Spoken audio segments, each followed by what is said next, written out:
चलिए बहुसंस्कृतवाद के कुछ महत्वपूर्ण विचारक देख लेते हैं। सबसे पहले हैं इजाया बर्लिन, ये यूके के हैं। इजाया बर्लिन यूके के हैं और इनकी प्रसिद्ध पुस्तक है four essay on liberty. Four essay on liberty, ये 1958 में बुक आती है। प्रसिद्ध इनका विचार है नकारात्मक और सकारात्मक स्वतंत्रता। तो स्वतंत्रता को दो भागों में बांटते हैं, पॉजिटिव प्लस निगेटिव लिबर्टी। तो ये स्वतंत्रता को निगेटिव प्लस पॉजिटिव लिबर्टी दो कॉन्सेप्ट देते हैं। समर्थक हैं ये उदार बहुलवादी बहुसंस्कृतवाद के ये समर्थक हैं। बेसिकली ये वैल्यू प्लूरलिज्म का कॉन्सेप्ट देते हैं, वैल्यू मूल्य बहुलतावाद का कॉन्सेप्ट देते हैं। फिर इसके बाद जो महत्वपूर्ण थिंकर हैं एडवर्ड सईद हैं, ये भी यूएसए के हैं, ये यूएसए के हैं और इनकी पुस्तक है ओरिएंटलिज्म 1978 में आती है और कल्चर एंड इंपीरियलिज्म 1993 में आती है। तो उत्तर औपनिवेशिक सिद्धांत के प्रमुख प्रतिपादक हैं। इसके तहत इन्होंने उपनिवेशवाद के उत्पीड़न, फिर ये सांस्कृतिक एवं वैचारिक पूर्वाग्रहों को उजागर किया तथा यूरोप केंद्रीयता और पश्चिमी प्रभुत्व की आलोचना की है। यूरोसेंट्रिज्म और जो वेस्टर्न डोमिनेशन है वर्ल्ड डिस्कोर्स में, उसकी इन्होंने आलोचना की है। चार्ल्स टेलर ये कनाडा के हैं। इनकी जो महत्वपूर्ण कृति है ये पॉलिटिक्स ऑफ रिकॉग्निशन है। पॉलिटिक्स ऑफ रिकॉग्निशन, मान्यता की राजनीति। तो बेसिकली टेलर ने समुदायवाद व बहुसंस्कृतवाद को मिलाया है। टेलर ने समुदायवाद व बहुसंस्कृतवाद को मिलाया है, मान्यता की राजनीति पर बल दिया है, पॉलिटिक्स ऑफ रिकॉग्निशन पर बल दिया है। इसके तहत उन्होंने दो धारणाओं, समान गरिमा यानी इक्वल डिग्निटी और समान आदर, इक्वल रिस्पेक्ट पर बल दिया है। ये व्यक्ति की बजाय समूह की मान्यता को जरूरी मानते हैं। तो व्यक्ति नहीं बल्कि समूह की जो मान्यता है, ग्रुप की जो मान्यता है, उसको ये महत्वपूर्ण मानते हैं। तो ये याद रखिएगा। और इक्वल डिग्निटी हो हर व्यक्ति की, चाहे अमीर हो, चाहे गरीब हो, चाहे दलित हो, चाहे सवर्ण हो, और सबका इक्वली रिस्पेक्ट, सबको इक्वली रिस्पेक्ट दी जाए। फिर टेलर उदारवादी परिप्रेक्ष्य का विकल्प प्रस्तुत करते हैं। ये बेसिकली जो लिबरल पर्सपेक्टिव है उसका एक अल्टरनेटिव देने का प्रयास करते हैं। वो समान गरिमा की राजनीति, पॉलिटिक्स ऑफ इक्वल डिग्निटी के स्थान पर मान्यता की राजनीति को रखते हैं।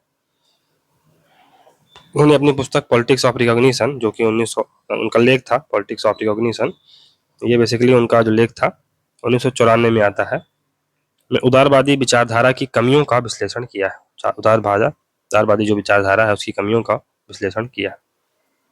टेलर व्यक्ति या व्यक्ति समूह की पहचान के संबंध में प्रश्न उठाते हैं। हम लोग कौन हैं, हम लोग कहाँ से आ रहे हैं। इसके उत्तर में उनका कहना है कि व्यक्ति या समूह की पहचान व्यक्तिगत रूप नहीं बनती है, व्यक्तिगत रूप से नहीं बनती है। यह बहुत हद तक इस बात से निर्धारित होती है कि समाज के दूसरे लोग उसे किस नजरिए से देखते हैं। तो व्यक्तिगत जो पहचान है, आपकी व्यक्तिगत पहचान किससे बनती है? व्यक्तिगत या समूह की पहचान व्यक्तिगत रूप से नहीं बनती है। आपकी पहचान या समूह की पहचान व्यक्तिगत रूप से नहीं बनती, बल्कि बहुत हद तक इस बात से निर्धारित होती है कि समाज के दूसरे लोग उसे किस नजरिए से देखते हैं। फॉर एग्जाम्पल, अगर कोई दलित व्यक्ति है या दलित कम्युनिटी की पहचान को अगर देखा जाए, वो कैसे बनेगी? वो व्यक्तिगत रूप से नहीं बनेगी कि हम वो क्या सोचते हैं, दलित व्यक्ति क्या सोचता है, कैसे बनेगी, नहीं, बल्कि बहुत हद तक इस बात से निर्धारित होगी कि समाज के दूसरे लोग, जो अपर सेक्शन है या कि जो दूसरे लोग हैं उनके इतर, वो उसके बारे में क्या नजरिया रखते हैं। टेलर के अनुसार व्यक्ति या समूह की पहचान मोनोलॉग की प्रक्रिया ना होकर संवादी प्रक्रिया है, यानी ये डायलॉगिक प्रोसेस है। इसलिए व्यक्ति अपनी पहचान हमेशा दूसरों के साथ संवाद और संघर्ष के माध्यम से कायम करता है। टेलर का यह निष्कर्ष है कि उदारवादी लोकतंत्र में बहुसंख्यक एवं प्रभुत्वशाली संस्कृति से भिन्न संस्कृतियों को हाशिए पर रख दिया जाता है। तो जो बहुलवादी यानी जो अल्पसंख्यक संस्कृतियां हैं उनको हाशिए पर रख दिया जाता है, कहाँ? उदारवादी लोकतंत्र में। बेसिकली यही कहना चाह रहे हैं, उनका दमन किया जाता है। इसलिए टेलर समान नागरिकता, समान अधिकार और समान गरिमा जैसे उदारवादी अवधारणाओं को एक विशिष्ट संस्कृति का प्रतिबिंब मानते हैं और उन्हें अपूर्ण समझते हैं। कि आप समान अधिकार की बात कर रहे हैं, समान नागरिकता की बात कर रहे हैं, समान नागरिकता, तो ये बेसिकली यूरोपियन काइंड ऑफ जो डेमोक्रेसी है उस पर बेस्ड आइडिया है और ये अपूर्ण है, इसको पूर्ण होना पड़ेगा। भिखू पारिक ये इंडियन बॉर्न ब्रिटिश सिटीजन है। इनकी पुस्तक है rethinking multiculturalism colon cultural diversity and political theory. ये 2000 में पुस्तक आती है, 2000 में पुस्तक आती है। तो इस पुस्तक में बेसिकली उन्होंने कहा है कि बहुसंस्कृतवाद ना तो राजनीतिक सिद्धांत है और ना ही दार्शनिक मुद्दा है। वास्तव में यह मानव जीवन को देखने के तरीके का एक परिप्रेक्ष्य है। हम ह्यूमन लाइफ को किस प्रकार से देखते हैं, ये उसके देखने का एक परिप्रेक्ष्य है। ना तो ये एक राजनीतिक सिद्धांत है, ना ही एक दार्शनिक सिद्धांत है। ये एक दृष्टिकोण है, ये एक पर्सपेक्टिव है कि हम कैसे मानव जीवन को देखते हैं। सांस्कृतिक विविधता में बढ़ोतरी विभिन्न धर्मों और सांस्कृतिक समूहों के अधिकारों के प्रचार प्रसार पर केंद्रित है। सांस्कृतिक समूहों के लिए अधिकार बहुसांस्कृतिक आधार है। भिखु पारिक का बहुसंस्कृतवाद का सिद्धांत सबसे पहले सापेक्षतावाद और मोनोइज्म यानी अद्वैतवाद मोनोकल्चर को अस्वीकृति की निर्मिति से पैदा हुआ है। बेसिकली इन्होंने जो अपनी पुस्तक लिखी थी वो बिल किमलिका के विरोध में पुस्तक लिखी थी। बेसिकली बिल किमलिका क्या कहते हैं, हमने बार बार उनके बारे में बताया है कि बिल किमलिका जो नेशनल माइनॉरिटी हैं उनको तो सभी प्रकार के राइट देने की बात करती हैं, सेल्फ गवर्नमेंट राइट देने की बात करते हैं, लेकिन जो आउटसाइड माइनॉरिटीज हैं उन पर उनका ज्यादा फोकस नहीं रहता है। तो भिखु पारिक उनके विरोध में रीथिंकिंग मल्टीकल्चरल पुस्तक लिखते हैं कि आप जो आउटसाइड की जो माइनॉरिटीज हैं, जो माइग्रेंट कम्युनिटीज हैं, उनको आप ऐसा अधिकार से वंचित क्यों कर रहे हैं, इस प्रकार का क्लासिफिकेशन आप क्यों दे रहे हैं। आगे चल के हम देखते हैं कि ये जो भिखु पारिक हैं इंटरनेशनल या की संदर्भ में जो हार्न प्रिंसिपल हमने पढ़ा था कहाँ, लॉक में, लॉक के सॉरी जेसमिल में हमने हानि का सिद्धांत पढ़ा था, हार्न प्रिंसिपल पढ़ा था। तो भिखु पारिक भी मल्टीकल्चरलिज्म के संदर्भ में हार्म का प्रिंसिपल देते हैं। तो हार्म का प्रिंसिपल ये है कि जैसे अगर मुस्लिम महिलाएं बुर्का पहनती हैं तो इससे किसी को हानि नहीं होती। तो ये चीजें अगर कोई कार्य करने से किसी को हानि नहीं हो रही है तो वो चीज अलाउ होनी चाहिए। जैसे फ्रांस में इसका विरोध होता है। तो बेसिकली इसी संदर्भ में कहते हैं कि जिस चीज से हानि नहीं हो रही है ना, जैसे मिल कहता है स्वविषयक और परविषयक संदर्भ में बांटता है कि जो स्वविषयक संबंध है, अगर आप सिगरेट इंडिविजुअल लेवल पर कहीं भी पी रहे हैं बाहर, तो उससे किसी को हानि नहीं हो रही है तो ठीक है आप पीजिए, आप अपने शरीर का नुकसान कर रहे हैं, उससे राज्य को क्या मतलब है, लेकिन आप पब्लिक स्पीयर पे ऐसा नहीं कर सकते। इसी प्रकार अगर मुस्लिम महिलाएं बुर्का पहनती हैं, ये उनका निजी मामला है, तो ऐसी स्वतंत्रता उनको दे देनी चाहिए।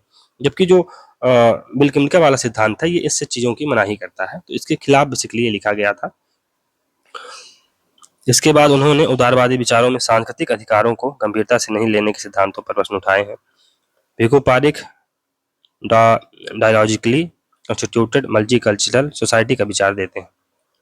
डायलॉजिकली कंस्टिट्यूटेड मल्टीकल्चरल सोसाइटी का विचार देते हैं। भिखु पारिक ने माना कि बहुसंस्कृतवाद मोनोइज्म यानी प्रकृतिवाद और संस्कृतिवाद यानी बहुलतावाद के बीच का सिद्धांत है।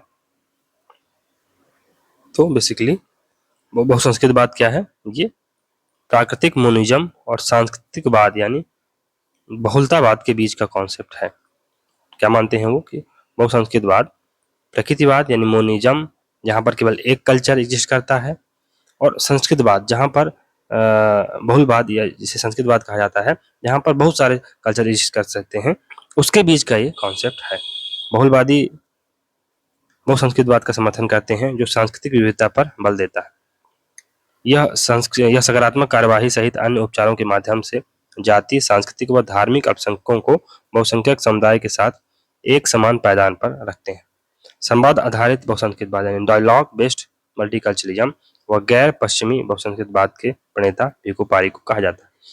तो ये कहते हैं कि जो विभिन्न सिविलाइजेशंस है, जैसे इस्लाम की एक सिविलाइजेशन है, क्रिश्चियनिटी की एक सिविलाइजेशन है, हिंदुइज्म की एक सिविलाइजेशन है, इनको आपस में संवाद करना होगा। ये भी आपस में कम्युनिकेशन करेंगे तो इनके जो अंदर की जो भय है, जो डर है, वो खत्म हो जाएगा, जो मिसअंडरस्टैंडिंग है वो खत्म हो जाएगी। तो एक डायलॉग बेस्ड मल्टीकल्चरलिज्म हो, विभिन्न जो कल्चर हैं आपस में डायलॉग करें और अपने जो भय है या जो डाउट्स हैं उसको क्लियर करें। भिखु पारिक के अनुसार समाज में प्रचलित सार्वजनिक मूल्यों के आधार पर संवाद की प्रक्रिया चल रही है। वे उन मूल्यों की पहचान 3 स्तरों पर करते हैं। पहला स्तर संविधान में वर्णित मूल्यों पर, तो संवाद प्रचलित सार्वजनिक मूल्यों के आधार पर संवाद की प्रक्रिया चल रही है, समाज के प्रचलित सार्वजनिक मूल्यों के आधार पर संवाद की प्रक्रिया चल रही है, तो किन किन स्तरों पर। एक तो संविधान में जो वर्णित मूल्य हैं, समता, समानता और अन्य जो चीजें हैं, उसमें जो संविधान में जो चीजें वर्णित की गई हैं वो मूल्य पर बहस हो रही है। दूसरे स्तर पर विभिन्न कानूनों में अंतर्निहित मूल्य, वे नागरिकों के दैनिक जीवन के विशिष्ट पहलुओं से संबंधित हैं। तो अब नए जैसे कानून बनते हैं, CAA बना, फिर ट्रिपल तलाक बना, तो उसमें जो अंतर्निहित मूल्य हैं उन पर भी एक काइंड ऑफ बहस चल रही है। फिर तीसरे स्तर पर नागरिकों के आपसी संबंधों को नियमित करने वाले मूल्य, जो नागरिक संस्कृति सिविक कल्चर के अंग होते हैं। तो नागरिकों के आपसी संबंध को नियमित करने वाले जो मूल्य हैं उन पर भी बहस चल रही है। तो भिखु पारिक का तर्क है कि उन प्रचलित मूल्यों के आधार पर संस्कृतियों के बीच संवाद हो सकता है, वह कई स्तरों पर संभव है। तो वो पहले स्तर पर भी संभव है, यानी संविधान के स्तर पर भी संभव है, कानूनों के स्तर पर भी संभव है, और आपसी संबंधों को नियमित करने वाले मूल्यों के संदर्भ में भी ये संभव है। जेम्स टोली ये कनाडा के हैं, और इनकी जो पुस्तक है स्ट्रेंज मल्टीप्लिसिटी, ये 1995 में बुक आती है, स्ट्रेंज मल्टीप्लिसिटी, और ये बहुसंस्कृतवादी संविधानवाद के प्रणेता है, बहुसंस्कृतवादी मल्टी कल्चरल कॉन्स्टिट्यूशनलिज्म के ये प्रणेता हैं। टुली ने मॉडर्न कॉन्स्टिट्यूशनलिज्म की आलोचना की क्योंकि यह संप्रभुता व एकीकरण पर बल देता है। तो जो मॉडर्न कॉन्स्टिट्यूशनलिज्म है वो संप्रभुता की बात करता है, वो एकीकरण पर बल देता है। टुली ने इसके बजाय प्राचीन संविधानवाद यानी एंशियंट कॉन्स्टिट्यूशनलिज्म का समर्थन किया है क्योंकि यह बहुलतावाद और विविधता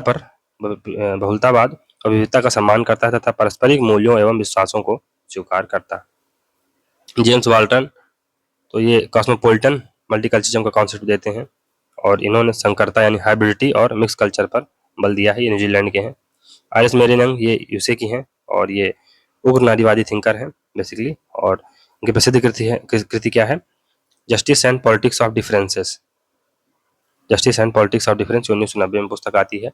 यंग एक मुखर नारीवादी विचारिका रही हैं। ये भिन्नता की राजनीति यानी पॉलिटिक्स ऑफ डिफरेंस का समर्थन करती हैं कि महिलाओं की जो डिफरेंशिएटेड पोजीशन है उस हिसाब से उनको अधिकार दिया जाए। ये सामाजिक समूहों की पृथक सांस्कृतिक पहचान के साथ साथ समूह विभेदीकृत अधिकारों पर बल देते हैं कि आप जो डिफरेंशिएटेड राइट्स की ये बात करती हैं। बेसिकली ये जॉन लॉक व डॉर्किन की तरह समान अधिकारों की समर्थक नहीं है, बल्कि काले लोगों, महिलाओं, मूल निवासियों, जातीय व धार्मिक अल्पसंख्यकों व लेस्बियन जैसे हंस्याकृत समूहों के लिए अलग अलग अधिकारों की मांग करती हैं, जिसे उन्होंने विभेदीकृत नागरिकता डिफरेंशिएटेड सिटीजनशिप की संज्ञा दी है कि आप सभी के लिए, सभी को एक तराजू में मत तौलो, अलग अलग तराजू में तौलो और अलग अलग उसका मूल्य निर्धारित करो। जो दबे कुचले हुए लोग हैं या जो हास्यकृत लोग हैं उनको अधिकारों की ज्यादा जरूरत है, उन्हें सम्मान की, डिग्निटी की ज्यादा जरूरत है, तो आप उनको अलग प्रकार से ट्रीट करो। और जो पहले से ही संपन्न है उसको अधिक अमीर बना के क्या करोगे? अब अंबानी को और अधिक आप कितना अमीर बना दोगे? उसके लाइफ स्टाइल में क्या ही चेंज कर दोगे? तो उसको छोड़ो। जो गरीब व्यक्ति है, जो इसका चालक है, जो दिहाड़ी कमा रहा है, उसके जीवन में परिवर्तन करो, उसके हित के बारे में सोचो। ये बात है। अंतर्विभेद की राजनीति और समूह अधिकार, तो मेरियम यंग ने अपनी book justice and the politics of difference 1990 में आती है में स्वयं को उदारवादी व्यक्तिवाद के आलोचक के रूप में प्रस्तुत किया है, क्योंकि वह नस्ल, लिंग, धर्म व जातीयता की विविधता को नजरअंदाज कर व्यक्ति को आत्म के रूप में प्रस्तुत करती है। तो उदारवाद क्या है? ये व्यक्ति को एक सेल्फ सिचुएटेड इंसान के रूप में वर्णित करता है। न्याय, यंग न्याय के उस विचार की आलोचना करते हैं जिसमें न्याय को समूह अंतर से मुक्ति के सर्वोत्तम रूप में परिभाषित किया जाता है, जिसे यंग ने एसिमिलेशन कहा है। यंग इसे नकारती हैं। समान व्यवहार के न्याय के प्राथमिक सिद्धांत को उत्पीड़ित समूहों के सामाजिक आंदोलन से चुनौती मिलती है। यह अंतर की राजनीति, पॉलिटिक्स और डिफरेंस का समर्थन करती हैं। सार्वभौमिक दावों के विरुद्ध यंग समूह दावे की राजनीति का समर्थन करती हैं कि जो ग्रुप के क्लेम्स हैं उनकी आप बात करिए, जो यूनिवर्सल क्लेम्स हैं उनको हटाइए। ग्रुप की, कम्युनिटी की, जो फॉर एग्जांपल एशियन वैल्यूज हैं, ये उसका समर्थन करेंगे। बेसिकली डिफरेंशिएटेड सिटीजनशिप क्या है उसको समझ लेते हैं। तो यंग ने पॉलिटिक्स ऑफ डिफरेंस और सार्वभौमिक नागरिकता की आलोचना पर अपने विचार को प्रस्तुत करते हुए लोकतांत्रिक सांस्कृतिक बहुलवाद, डेमोक्रेटिक कल्चरल प्लूरलिज्म का सिद्धांत की ओर ध्यान दिया है। यंग आणविक व्यक्तिवाद यानी जो एटोमिस्टिक इंडिविजुअलिज्म है एवं सामूहिक समुदायवाद दोनों से भिन्न विकल्प का अध्ययन करती हुई, क्योंकि ये दोनों दृष्टिकोण भिन्नता को अस्वीकार करते हैं। तो चाहे एटॉमिक इंडिविजुअलिज्म हो, चाहे कलेक्टिव कम्युनिटेरिज्म हो, दोनों ही भिन्नता के विचार को अस्वीकार करते हैं। इसलिए ये दोनों विकल्पों को रद्द कर देती हैं, एक नए विकल्प की तरफ बढ़ती हैं, डिफरेंशिएटेड सिटीजनशिप की तरफ बढ़ती हैं। यंग के अनुसार पूर्ण नागरिकता में सभी को शामिल करने और भागीदारी का एहसास कराने का सबसे अच्छा तरीका विभेदीकृत नागरिकता है। नागरिकता के समान अधिकार दूसरे समूहों की जरूरतों को समायोजित नहीं कर सकते हैं, इसलिए इन समूहों से कुछ अलग तरह के अधिकारों की मांग की है। तो इन समूहों ने कुछ अलग तरह के अधिकारों की मांग की। यंग इसे विभेदीकृत नागरिकता कहते हैं। यंग के अनुसार भाषाई और सांस्कृतिक अल्पसंख्यक समूह को अपनी भाषा और संस्कृति के प्रबंधन का अधिकार होना चाहिए और उपयोगी शिक्षा व जीविका के अवसर के साथ ही नागरिकता के सभी लाभ मिलने चाहिए। तो जो भाषाई और सांस्कृतिक नागरिक हैं उनको आप नागरिकता दे देते हैं, यानी कि आप उनको पॉलिटिकल राइट्स दे देते हैं, और सभी के समान अधिकार दे देते हैं। ठीक है, एक बात है। लेकिन जो भाषाई या सांस्कृतिक अल्पसंख्यक हैं, जो ट्राइबल कम्युनिटीज हैं, उनको आप एक और राइट दीजिए। कौन सा? अपने भाषा और संस्कृति को संरक्षित करने का अधिकार आप दीजिए। क्यों?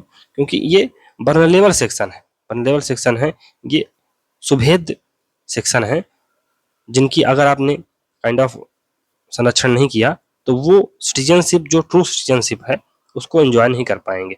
तो आप ट्राइबल से उनका लैंड ही छीन लोगे, फिर कहो कि लो हम तुमको सिटीजनशिप देते हैं, समान अधिकार देते हैं, करो उसका उपयोग। क्या मतलब उस चीज का? उनकी भाषा संस्कृति ही आप छीन लोगे और फिर उनसे कहो कि हम आप हमारे देश के नागरिक हो, क्या मतलब? उनको एक्स्ट्रा प्रोटेक्शन देना पड़ेगा, ये बात है। फिर इसमें मेरियम यंग की पुस्तक है justice and politics of difference, 1990 में आती है। में उत्पीड़न और दमन के 5 स्वरूपों की चर्चा की गई। पहला शोषण, दूसरा प्रभावहीनता, तीसरा शक्तिहीनता, चौथा सांस्कृतिक साम्राज्यवाद और चौथा हिंसा, पांचवा हिंसा, जिन्हें वह समूहों के दावों की वैधता को सुनिश्चित करने के लिए उचित मानदंड मानती। भिन्नता की राजनीति व भेदीकृत नागरिकता, ये मेरियम यंग की है, याद रखिएगा। Politics of difference and differentiated citizenship का कॉन्सेप्ट कौन देती है? मेरियम यंग देती है। अब बिल किमका के बारे में पढ़ते हैं। 1900 ये कनाडा के हैं बेसिकली। इनकी प्रसिद्ध कृति है मल्टी कल्चरल सिटीजनशिप, 1995 में आती है। और मल्टी कल्चरल ओडिसीज, ये उनकी 2 पुस्तकें हैं। फिर जो किमलिका है, ये उदार बहुसंस्कृतवाद तथा या उदार समतावादी बहुसंस्कृतवाद का प्रमुख चेहरा है। का तर्क है कि अल्पसंख्यक संस्कृतियों के कुछ सामूहिक अधिकार यानी कलेक्टिव राइट्स उदार लोकतांत्रिक व्यवस्थाओं के अनुरूप हैं, लेकिन अधिकारों का फार्मूला अलग अलग है। मूलवासियों के लिए अलग और अप्रवासियों के लिए अलग। तो वही बात है कि ये जो मूल, जैसे भारत में जो भारतीय मुस्लिम है, उनके लिए तो आप अलग व्यवस्था करो, और जो बाहर से आए हुए मुस्लिम हैं या बाहर से आए हुए लोग हैं, उनके लिए अलग व्यवस्था करो। तो ये थोड़ा सा ये डिफ्रेंसिएशन करते हैं जिनका काइंड ऑफ जो भिखु पारिक हैं विरोध करते हैं और उनको चैलेंज करते हैं। बिल किमलिका तो सांस्कृतिक अधिकारों का उदारवादी सिद्धांत देते हैं। बुक का क्या नाम है?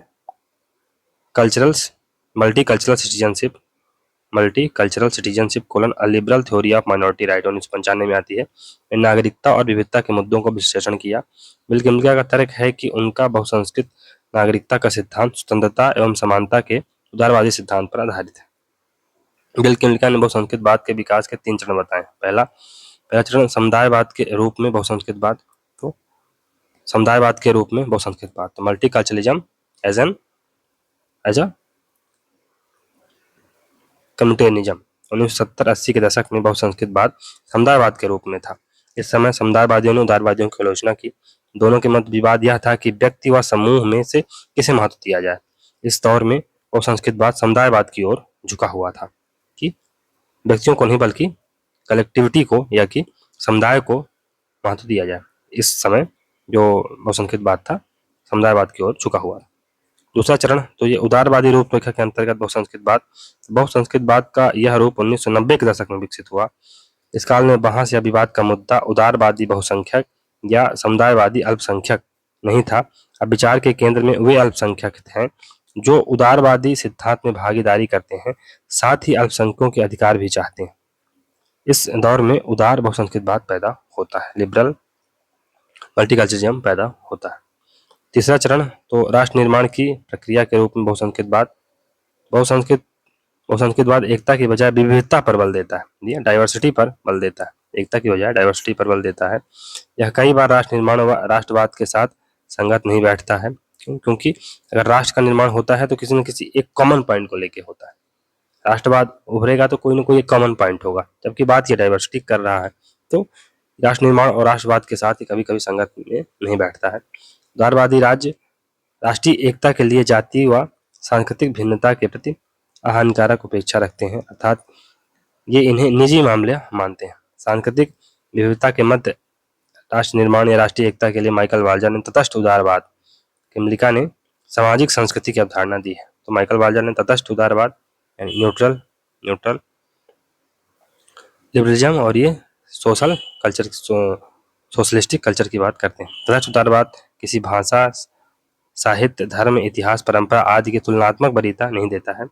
तो ये किसी भी भाषा, साहित्य, धर्म, इतिहास, परंपरा को तुलनात्मक वरीयता नहीं देता है। ये नहीं मानता है कि यूरोप का इतिहास बेटर है जबकि भारत का इतिहास बुरा है। ये इस चीज को नहीं मानता है, बल्कि सबको समान मानता है। मजर के अनुसार संयुक्त राज्य अमेरिका तटस्थ उदारवाद की सटीक उदाहरण है। तो अमेरिका तटस्थ उदारवाद का सटीक उदाहरण है। अमेरिका की सामाजिक संस्कृति की अवधारणा राष्ट्रीय एकता बढ़ाने के लिए समान भाषा और समान सामाजिक संस्थानों पर बल देती है। आपकी लैंग्वेज कॉमन होनी चाहिए, समान सांस्कृतिक संस्थान होने चाहिए। भारत में चलो ठीक है, समाज समान रूप से सांस्कृतिक संस्थान है, लेकिन भाषा समान नहीं। अमेरिका के अनुसार संयुक्त राज्य अमेरिका की सरकार ने पूरी सूझबूझ के साथ सोशलिस्टिक कल्चरलिज्म का निर्माण किया है, यानी सामाजिक संस्कृति का निर्माण किया। तो इसमें जो बिल के अमेरिका है, बिल के अमेरिका का सांस्कृतिक विविधता का सिद्धांत दो स्वरूप पैटर्न के रूप बीच अंतर करता है। पहला मल्टी नेशनल स्टेट और पॉली एथनिक स्टेट, बहुराष्ट्रीय राज्य और बहुजातीय राज्य के बीच अंतर करता है।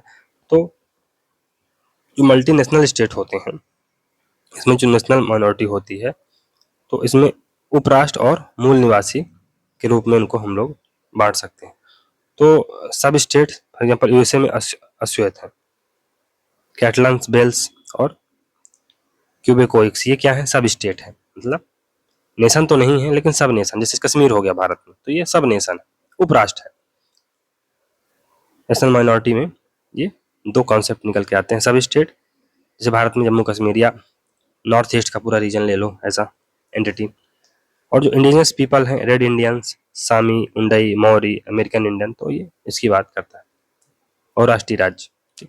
फिर पॉलीएथनिक राज्य, बहुजातीय राज्य, तो बहुजातीय समूह यानी इथनिक ग्रुप स्वैच्छिक अप्रवास का अनुभव अथवा अप्रवासी होते हैं। तो ये वॉलंटरी माइग्रेशन करेंगे या इमिग्रेशन करेंगे। तो नागरिक बनने का अधिकार अप्रवासी समूह को, और नागरिक बनने का अधिकार नहीं मैक्टिक्स को।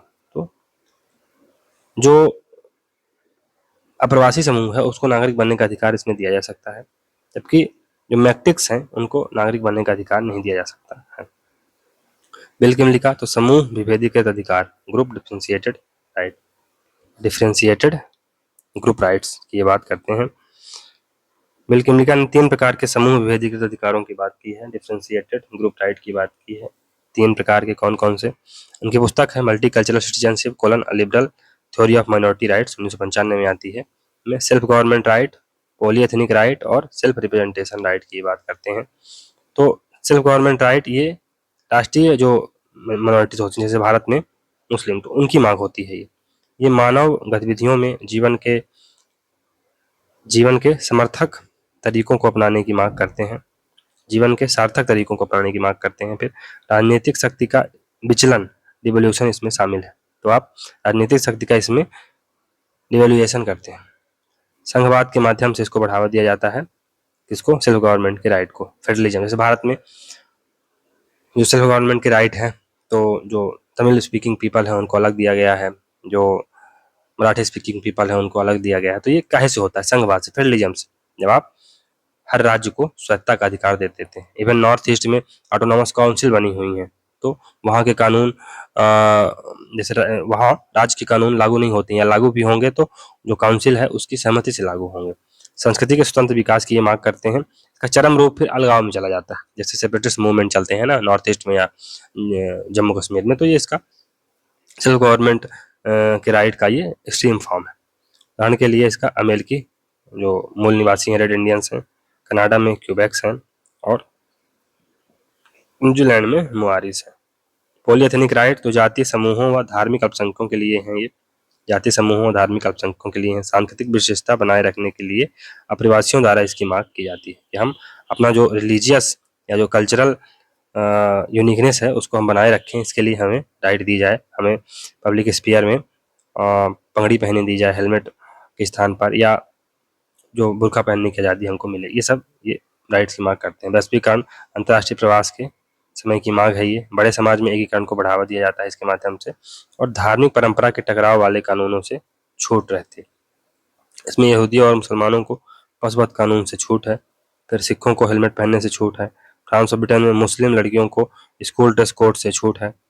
ब्रिटेन में यहूदियों और मुसलमानों द्वारा शुक्रवार की छुट्टी की मांग की गई है।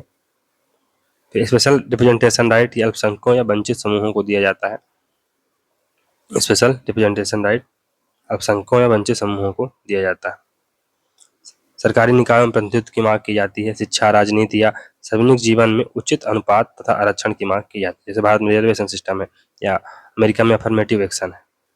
वरिष्ठ पदों पर कम प्रतिनिधित्व को दूर करने के लिए ऐसा किया जाता है। दान के लिए जो विषय में सकारात्मक कार्यवाही अश्वेतों को इक्वलिटी ऑफ अपॉर्चुनिटी का अवसर दिया जाता है। भारत में आरक्षण है। पूर्व में हुए भेदभाव या निरंतर सांस्कृतिक अधीनता की भरपाई के इसमें प्रयास किए जाते हैं। आत्मनिर्णय के अधिकार की इसमें मांग की जाती है। राइट टू सेल्फ डिटरमिनेशन की मांग की जाती है। दान के लिए महिलाएं, विकलांग, धार्मिक अल्पसंख्यक व अश्वेत लोग इसकी मांग करते हैं। अच्छा, बहुसंस्कृतवाद के 5 मॉडल बिल केमलिका देते हैं। पश्चिमी लोकतंत्रों में पाए जाने वाले जातीय सांस्कृतिक समूहों के आधार पर केमलिका ने बहुसंस्कृतवाद के 5 मॉडल बताए हैं। कौन कौन से? राष्ट्रीय अल्पसंख्यक मॉडल। राष्ट्रीय अल्पसंख्यक मॉडल की 2 श्रेणियां हैं। सब नेशन स्टेट यानी उपराष्ट्र राज्य। इन समूहों के पास बहुमत है लेकिन अपना देश नहीं। भविष्य में ये अपना राज्य प्राप्त कर सकते हैं। ये अलग राज्य की इच्छा रखते हैं। फॉर एग्जाम्पल जो कैटलन्स है स्पेन में, बास्क जो स्पेन में राज्य हैं, ये इनके पास बहुमत तो है। यहाँ के लोग तो चाहते हैं कि हम अलग हो जाएं, लेकिन ये भी अपना देश, स्वतंत्र देश प्राप्त नहीं कर पा रहे हैं। भविष्य में हो सकता है कि आजाद हो जाए। फिर क्यूबेकोइक्स कनाडा के, फ्लेमिश ये बेल्जियम आदि। मूल निवासी इंडिजिनस पीपल, तो ये किसी राज्य के मूल निवासी थे। तो मूल निवासी बेसिकली ये किसी राज्य के मूल निवासी होते हैं। किसी राज्य के मूल निवासी थे जिन्हें बाहरी लोगों ने ताकत व चालाकी के बल पर हाशिए पर धकेल दिया। जैसे ऑस्ट्रेलिया में अमेरिका के रेड इंडियंस हो गए, न्यूजीलैंड के माओरी, स्कैंडिनेवियन देशों के सामी। ऑस्ट्रेलिया में भी जो वहाँ के इंडिजिनस पीपल थे तो अंग्रेज गए तो उन्हें हटा दिया गया। तो यही बात है, मूल निवासी राष्ट्र राज्य की मांग नहीं करते, फिर तो अपनी पारंपरिक जीवन शैली और विश्वासों को कायम रखने का अधिकार चाहते हैं। तो जो मूल निवासी हैं, क्योंकि वो मूल निवासी थे, उन्हीं का राष्ट्र है, उन्हीं का देश है, तो वो अब क्या ही बात। जैसे मान लो अब भारत के इंडिजिनस पीपल हो गए, ट्राइबल पीपल हो गए, तो वो राष्ट्र राज्य की मांग थोड़ी करेंगे। वो कहेंगे कि भाई हमारे जो ट्राइबल राइट्स हैं, हमारे जो अधिकार हैं, आप हमको वही दे दो भाई साहब, बाकी तुम रखे रहो। ये बात है। अप्रवासी समूह मॉडल, तो ये वो लोग हैं जो स्वेच्छा से आर्थिक व राजनीतिक कारणों से अपना देश छोड़ते हैं तथा दूसरे देशों में जाकर बस जाते हैं। इन्हें नागरिक बनने का अधिकार है। ये 4 से 5 साल बाद आप्रवासी नीति के तहत वहां के नागरिक बन जाते हैं। उनकी राष्ट्र राज्य निर्माण की इच्छा नहीं होती है ना। अब क्योंकि हम अब यहाँ से, जैसे मैं चला गया जाऊँ अमेरिका, वहाँ का 4-5 साल बाद राष्ट्रीय नागरिक बन जाऊँ, तो मेरा अमेरिका से जुड़ाव क्या है? चलो ठीक है, रह रहा हूँ, नौकरी है तो सिस्टम है, लेकिन राष्ट्र राज्य निर्माण में हमारा कोई भूमिका नहीं रहेगी। हम कोई आंदोलन वहां जाके नहीं करने वाले। अरे मरने दो, हमारा क्या जाता है। ये अपनी पहचान की बजाय बहुसंख्यक संस्कृति के साथ एकीकरण चाहते हैं। हमको ये लगेगा कि चलो जो अमेरिकन कर रहे हैं हम भी वही कर लें, बस हो गया। तो ये ग्रांड पाथ मेल्टिंग पॉट व्यवस्था के समर्थक हैं। अलग थलग रहने वाले जातीय, ये धार्मिक समूह बेसिकली होते हैं। अधिकांश अप्रवासी लोग बहुसंख्यक समाज के साथ सहभागिता एकीकरण चाहते हैं, पर कुछ अप्रवासी समूह स्वेच्छा से खुद को व्यापक समाज से अलग कर लेते हैं। जो स्वैच्छिक हास्यकरण अपनाते हैं, स्वैच्छिक रूप से हास्यकरण अपनाते हैं। ये अपनी इच्छा से नागरिक अधिकारों का त्याग करते हैं। जेम्स स्पिनर ने इन समूहों को आंशिक नागरिक की संज्ञा दी है। उदाहरण के लिए जर्मनी के हट्टेराइट्स या हैसिडिस यहूदी। अमेरिका के आमिश लोग 16 साल से बड़े बच्चे को पढ़ाना नहीं चाहते हैं। तो ये काइंड ऑफ अपने स्वेच्छा से ही नागरिकता को नहीं लेते। जैसे भारत में जो अंडमान एंड निकोबार के लोग हैं, अब वो क्या नागरिकता के बारे में जानेंगे, स्वेच्छा से चलो ये नहीं हमको चाहिए, ले जाओ, ये बात है। मैट्रिक्स मॉडल क्या है? ऊपर हमने पढ़ा था मैट्रिक्स मॉडल। तो मैट्रिक्स शब्द का प्रयोग बेसिकली माइकल वाल्जर करता है। वाल्जर ने यह शब्द प्राचीन यूनान से लिया है। पुलिस जो नगर राज्य होते थे में लंबे समय से रह रहे लोग जो पुलिस की नागरिकता से बहिष्कृत थे, मैट्रिक्स कहलाते थे। तो ऐसे लोग जो लंबे समय से ग्रीक सिटी स्टेट में रहते थे लेकिन उसकी नागरिकता से वंचित रह जाते थे, उनको मैट्रिक्स कहा जाता था। आमिश जैसे समूह जहां स्वेच्छा से अपनी नागरिकता छोड़ देते हैं, वहीं अनियमित व अस्थायी प्रवासियों यानी इर्रेगुलर और टेम्पररी माइग्रेंट्स को नागरिक बनने का अवसर ही नहीं दिया जाता।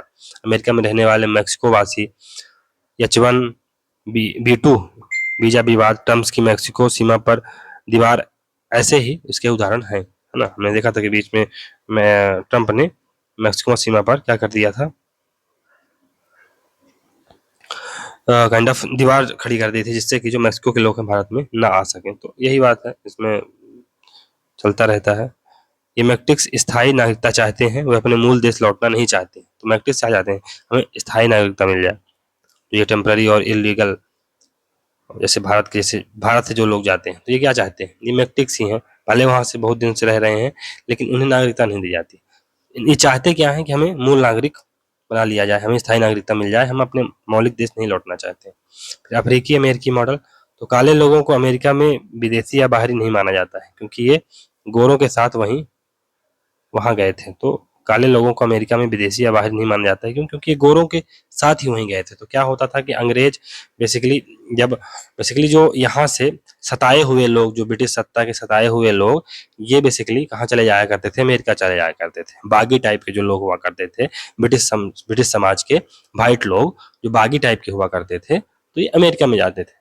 तो धीरे धीरे कॉलोनी बसना स्टार्ट हो गई। बहुत सारे जब बागी हो गए तो एक कॉलोनी बन गई। फिर मतलब ये क्रम चलता रहा पिछले 100, 150, 200 सालों में। तो एक पूरी बस्ती बन गई धीरे धीरे अमेरिका के जो ईस्टर्न एरिया है वहां पर। अब इन बस्तियों को चलाने के लिए उस समय जो गुलामी व्यवस्था थी बहुत रैम्पेंट तरीके से चला करती थी। तो यहाँ से अफ्रीका से फिर गुलाम भी साथ साथ ये ले जाया करते थे। गए, अब इनको लगा कि हम तो काम कर नहीं पाएंगे तो काम कौन करेगा इतने बड़े बड़े क्षेत्रों पे, तो चलो गुलामों को ले जाते हैं। तो गुलामों को ये ले जाया करते थे, क्योंकि फिर तो दोनों एक साथ साथ वहां गए हैं, इसलिए जो काले लोग हैं अमेरिका में, इन्हें विदेशी या बाहरी नहीं माना जाता है। ये नस्ली पृथक्करण के शिकार हो जाते हैं। यहाँ पर रेशियल डिस्क्रिमिनेशन आ जाता है कि तुम काले हो, मैं गोरा हूँ। बाकी नागरिकता के मैटर पे कोई विवाद नहीं होता है। इनके लिए निम्न उपाय करने होंगे। अतीत के अन्यायों के लिए ऐतिहासिक मुआवजा, हिस्टोरिकल, इसको जस्टिस दिया जाएगा। जैसे भारत में रिजर्वेशन के दिया जाता है, अमेरिका में अफर्मेटिव एक्शन है। ज्ञान के लिए सकारात्मक कार्यवाही, तो अगर इंटीग्रेशन करना है तो अफर्मेटिव एक्शन आपको मिलेगा। राजनीतिक प्रतिनिधित्व की गारंटी, तो कुछ सीटें श्वेतों के लिए आरक्षित रहेंगी पहले से। स्कॉलरशिप व्यवस्था आदि, ये सब इसके उदाहरण हो सकते हैं।